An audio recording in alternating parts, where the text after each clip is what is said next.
General Studer wants to see it for himself. Lockhart remembers his conversation with another scientist. The general says, "God, that's a lot of ash." And Hoblet says, "That's nothing." And he points out these big ignimbrite sheets, these things that look like a Japanese parasol stretching out 10 kilometers in every direction from the volcano, and says, "See these big sheets out here? This is what this volcano does when it erupts." And we wheel around in a helicopter, and he says, "There's your base down there."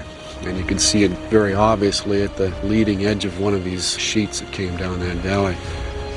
And so we headed back to the base, and the general says to Jeff Grimes, he says, "Do it tomorrow." With those words, Studer orders the evacuation of Clark.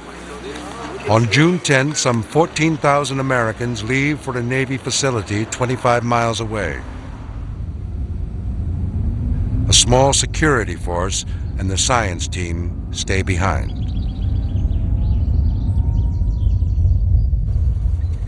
After the base was evacuated on June 10th, we felt two ways about it. One, that it could happen anytime and the people were going to be safe. On the other hand, now that the base was evacuated, the clock was really starting to tick. A century of volcanology is put to the test. From afar, an entire nation awaits the unknown.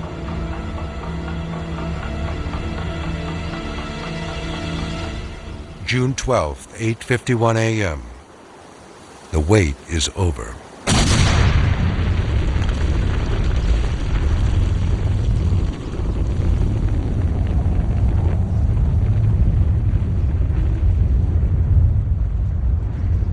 Pinatubo blows an ash column nearly 12 miles into the sky. Communities 50 miles away are showered with ash and sand.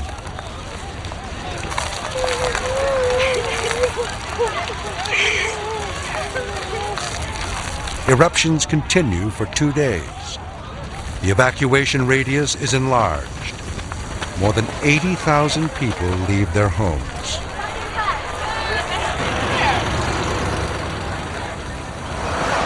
That is true in the extreme upper level. Clark radar now shows a major typhoon headed straight for the Philippines. Exhausted from round-the-clock shifts, the science team suspects the worst is yet to come. June 15th, 2 a.m. Pinatubo's finale begins.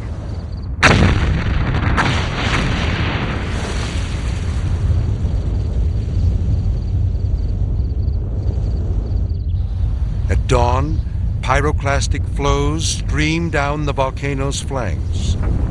There's concern its entire summit may be collapsing.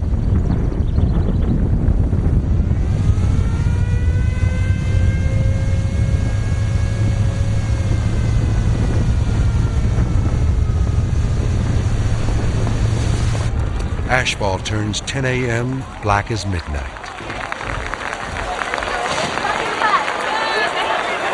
When the typhoon comes ashore, rain and ash mix like wet concrete.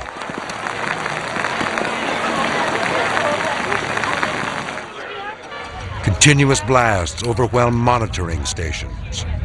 It's time to consider the possibility that pyroclastic flows might reach Clark. I went out to look out the front door, and I was standing there looking into the darkness. You could see some runway lights about a quarter mile away from us, looking towards Pinatubo. Little line of red lights. And I thought, well, if it comes down this far, it'll cut those lights, and I'll be able to see if it cuts those lights. And if it cuts those lights, I'll run like hell towards the back of the room, and that's about 400 yards if it's coming 60 miles an hour. That'll give me about enough time to make it to the back of the room for whatever it's worth. And that was the most terrified I think I've ever been, standing there looking at those lights, listening to that eruption.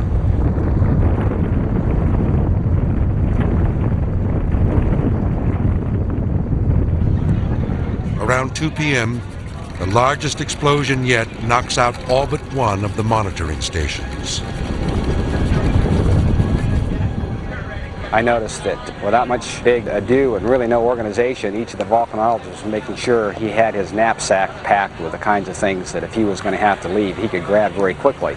And when that particularly large eruption occurred, about 3 of those guys turned around and picked their bags up off the floor. And they weren't slowing down when they went out the door. So I figured if it was good enough for them, then it was good enough for the rest of us. Clark is finally abandoned.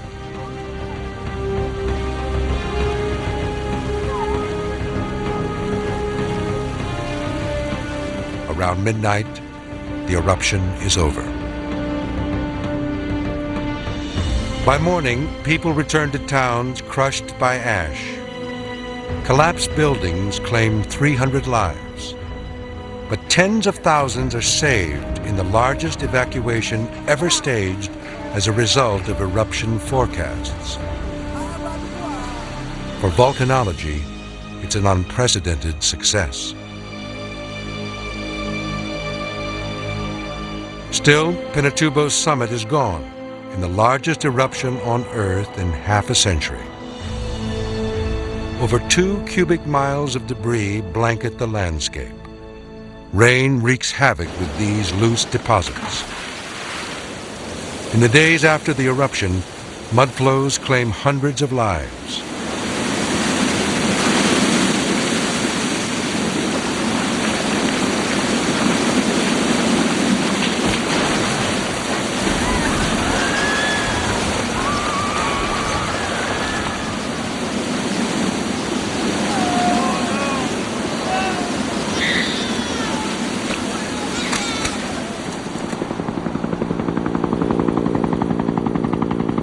With each typhoon season, mudflows claim more homes and more lives. Some 2 million people have been affected. Echoes of the eruption are likely to plague the region well into the 21st century.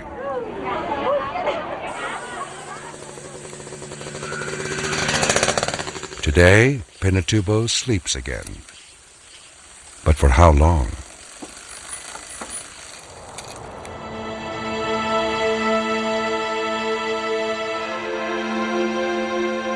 The Earth harbors some 1,500 potentially dangerous volcanoes.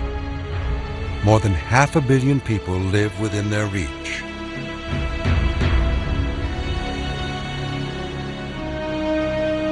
To live in harmony with volcanoes may be little more than wishful thinking. But for better or worse, we could not exist without them.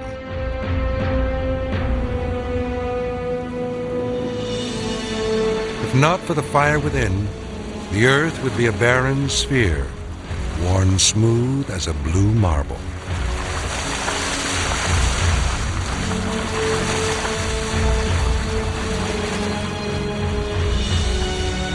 Volcanoes provide the lifeblood of our planet. They build mountains and create new land. Their fireworks recycle life-giving gases and minerals.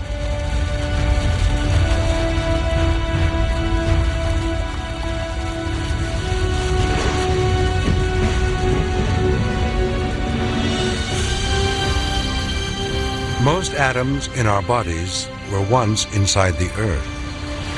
Volcanoes brought these atoms to the surface. No matter where we live, we have all been touched by fire.